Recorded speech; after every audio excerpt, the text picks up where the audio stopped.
Good morning!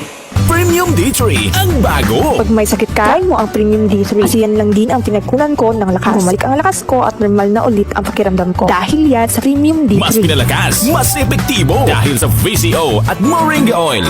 Mabibili sa mga butika. Starwax, Starwax, wax. Starwax, Starwax, wax. Always remember, sa paglinis, pakitawin ang sahig.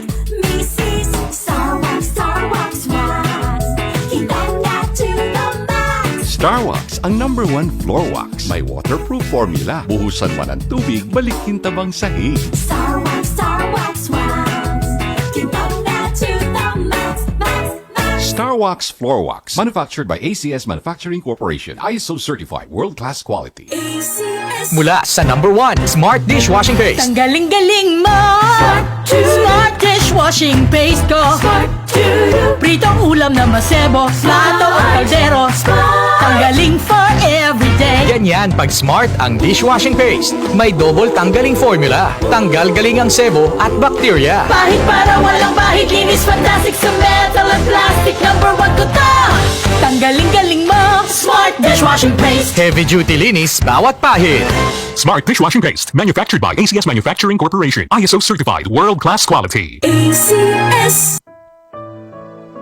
Pagbasa sa Aklat ng Kawikaan, Kabanata 11, Talata 1 hanggang 31. Kasuklam-suklam kay Yahweh ang timbangang may daya, ngunit kasiyahan naman ang timbangang tama. Kahihiyan ang laging dulot ng kapalaluan, ngunit pagpapakumbabay, nagbubunga ng karunungan. Ang tuntunin ng matuwid ay katapatan, ngunit ang masamay wawasakin ng kanyang kataksilan. Walang halaga ang yaman sa araw ng kamatayan, ngunit ang katwiran ay naglalayo sa kapahamakan. Mas panatag ang landas ng tapat ang pamumuhay, ngunit nabubuwal ang masasama sa sariling kabuktutan. Ang katwiran ng mga matuwid ang nagliligtas sa kanya, ngunit ang masama ay bilanggo ng kanyang masamang nasa. Ang pag-asa ng masama ay kasama niyang pumapanaw. Ang umasa sa kayamanan ay mawawalang kabuluhan. Ang matuwid ay inilalayo sa bagabag, ngunit ang masama ay doon bumabagsak. Ang labi ng walang Diyos sa iba ay mapanira, ngunit ang dunong ng matuwid ay nagliligtas ng kapwa. Kapag ang matuwid ay pinagpapala, ang bayan ay nagagalak,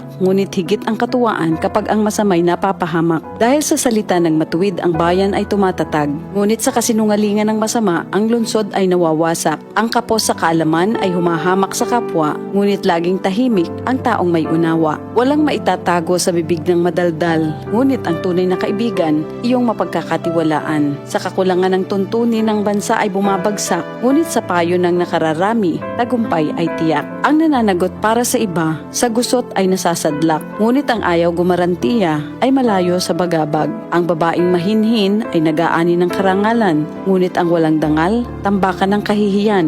Lagi sa kahirapan ang taong tamad, ngunit masagana ang buhay ng isang masipag. Ang taong mabait ay nag-iimpok ng kabutihan, ngunit winawasak ng marahas ang sarili niyang buhay. Anuman ang anihin ng masama ay walang kabuluhan, ngunit ang gawang mabuti ay may pagpapalang taglay. Ang taong nasa matuwid ay makasusumpong ng buhay, ngunit ang landas ng masama ay patungo sa kamatayan. Ang kaisipang masama kay Yahweh ay kasuklam-suklam, ngunit ang lakad ng matuwid kay Yahweh ay kasiyahan. Ang taong masamay di makaliligtas sa kaparusahan, ngunit hindi maaano ang nabubuhay sa katwiran. Ang magandang babae ngunit mangmang naman ay tila gintong singsing sa nguso ng baboy.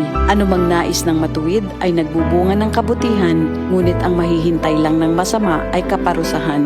Ang taong mapagbigay ay lalong yumayaman, ngunit naghihirap ang tikom ng mga kamay. Ang taong matulungin sasagana ang pamumuhay, at ang marunong tumulong ay tiyak na tutulungan. Sinusumpa pa ng lahat ang nagkakait ng butil, ngunit pinupuri ang nagbibigay ng pagkain. Kung mabuti ang hangarin, ikaw ay igagalang. Kapag humanap ng gulo, iyon ay masusumpungan. Malalantang tila dahon ang nagtitiwala sa kanyang yaman, ngunit ang matuwid ay giginhawa tulad ng sariwang halaman.